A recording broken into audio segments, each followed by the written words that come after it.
In flight simulation we spend thousands of dollars on joysticks, yoke and pedals to feel like we're in control. But there is still a silent partner sitting in your cockpit that most pilots either misunderstand or completely ignore. It's those magenta bars on your screen, the flight director. It isn't an autopilot, it isn't just a decoration, it is the bridge between the airplane's computer and your human hands. Today we're going to master the flight director. By the end of this video you won't just know what those lines are, you'll be able to fly a 150,000 pound airliner by hand with the precision of a computer.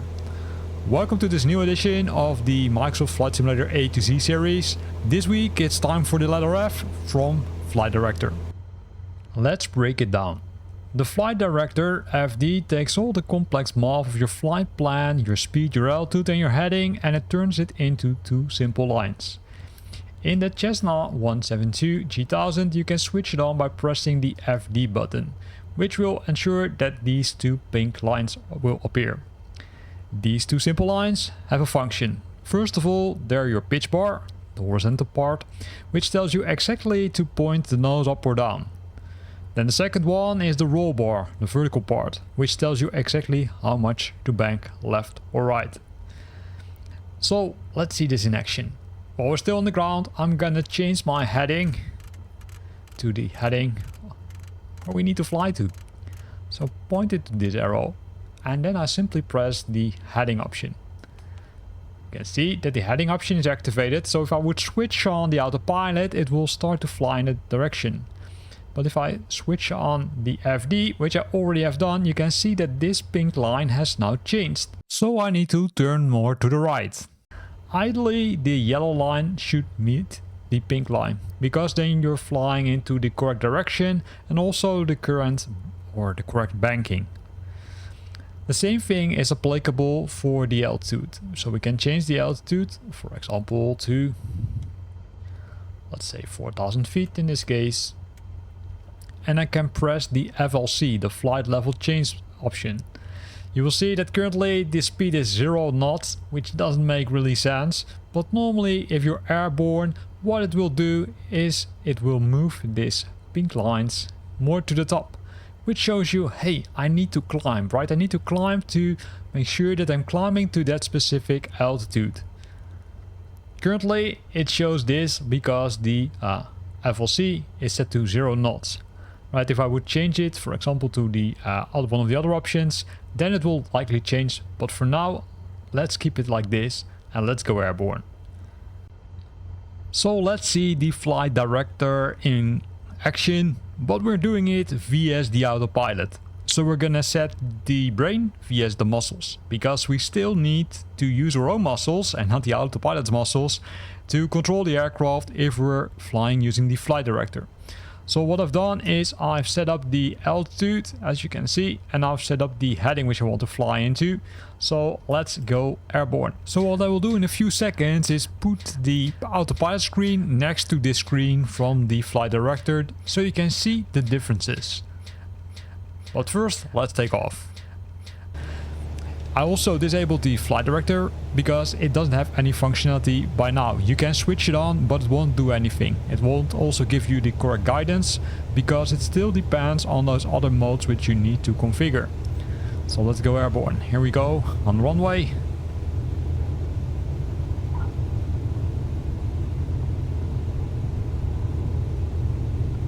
Push back the stick and then zoom into that display. So what you will see is if I press the FD now, it still thinks I'm here, right? It doesn't provide me any guidance, although it provides me some guidance. But if I press the FLC option now, you can see that it even provides me more guidance. It says, hey, you need to climb a steeper climb, right? Because you need to, let's say, reach that 8,000 feet. If I now press the heading option, you will see that it also starts moving me to the right. So it tells me, hey, you need to bank more to the right, because you need to fly in that direction to make sure that you're, I would say, reaching that heading. We need to watch out because we're also, let's say, going a little bit too slow, as you can see. And this is how it works using the flight director. And on the other side, you can see that I switched on the autopilot. And the autopilot does everything for me, right? So I don't need to use my muscles. but simply can let the aircraft use its own muscles and its own brain. Depending on what you fly, the flight director looks different. For example, in this Airbus A320 you will see it looks completely different compared to the Cessna which we flew before. So let's have a look at it. So you can currently see nothing. So now the FD button, that's the button which you need to press in your Airbus. In that case you will see that the climb mode and navigation mode will be activated, but currently you don't see anything, and that makes sense because we are still on the ground. So let's go first airborne and let's see how that looks like. So I'm gonna go, here we go, increase the throttling.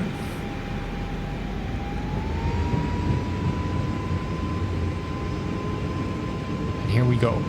The cool thing about the Airbus is that it has two flight directors, one on the pilot side but also one on the co-pilot side, which I will show you in a few seconds, because we first need to keep an eye on the, let's say, on the runway, of course.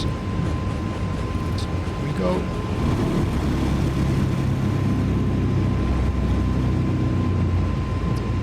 Look at the throttle a bit, because it's a little bit hard to see without the Xbox control, or with the Xbox controller to see the climb rate. But what you can currently see is that things have changed. If I zoom into this part, you can see that the flight director tells me, hey, you're flying into the correct direction, right? That's this green line. But I need to climb, right? I'm currently not climbing high enough because I need to climb to that 12,000 feet. So let me do that. So now if I pull the stick back, you can see that it kind of adjusts itself. So it comes more into the center, so it forms kind of a cross, right? But you need to watch out that you're not pulling it too far, because then, say, it will of course go the other direction. And this is how you can use it. You can also see that now the lines are a little bit, I would say, switching, right? Because I need to adjust my course. And this is how you can use the flight director in the Airbus A320. But currently you can see that only one of the two has been enabled. So if I move to the right side, I can also switch it on, and then you can see one FD2, which means that both flight directors are enabled. You can see that I need to still make some course corrections to make sure that I'm flying into the correct direction. So let's look at the different aircraft. Let's jump to a Boeing. So here we are in a Boeing 737 MAX, and this one also has a flight director. The first thing which you observe is if this flight director has been switched on, you see FD here. Now you might wonder, how am I gonna switch it on? Well, that's easy, because there are two buttons here and over here, and that's how you can switch on the flight director. So let's go airborne, because we already programmed the flight, and let's see how it works. Because in the Boeing it works a little bit different compared to the Cessna, and that's something which you need to be aware of. Although they technically, eventually they will work the same, because they will show you if you need to climb, if you need to turn, and with the climb, of course, the pitch, and with the turn, the banking which you need to apply. So here we go.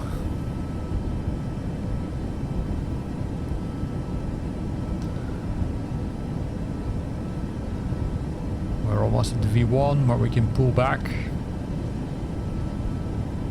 Oh, we already bypassed it, so let's see. Here we go. Pull back the stick. Positive climb, so gear up.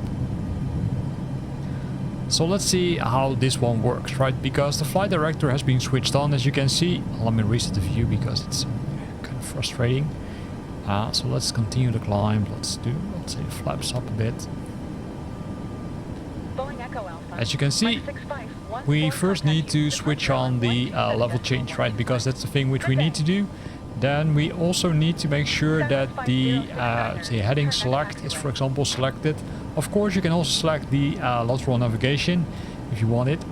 But I would say here you see some other things, right? Where in the right, really frustrating. Where in the Cessna you saw, say, kind of an arrow. In this case, with the Boeing, you will see two lines. So this line shows you the vertical climb, and it shows you, okay, hey, am I climbing the correct pitch? And this line, which is in the middle or actually most to the left side, shows us if we're going into the correct direction. As you can see, we need to say just a little bit, so this helps us navigating using the flight director. Here is where most simmers go wrong, chasing the bars. If the bar moves up, don't push the stick too hard. If you do that, you'll overshoot, the bar will drop and you'll start porpoising to the sky. The secret? Apply pressure, not movement. Nudge the plane toward the bar and let the physics catch up. Also be aware of blind thrust. If your flight director is commanding a 20-degree climb, but your airspeed is dropping into a stall, ignore the bars. The flight director doesn't always account for your engine power. You are the captain, the flight director is just an advisor. The flight director is the most powerful tool in your glass cockpit. It takes the guesswork out of flying and lets you focus on being a pilot. Try your next flight entirely by hand, only using the EFD. You'll be surprised at how much smoother your landings become. Thanks for watching. If this helped you, hit that like button and see you back next week for another episode of Microsoft Flight Simulator A to Z.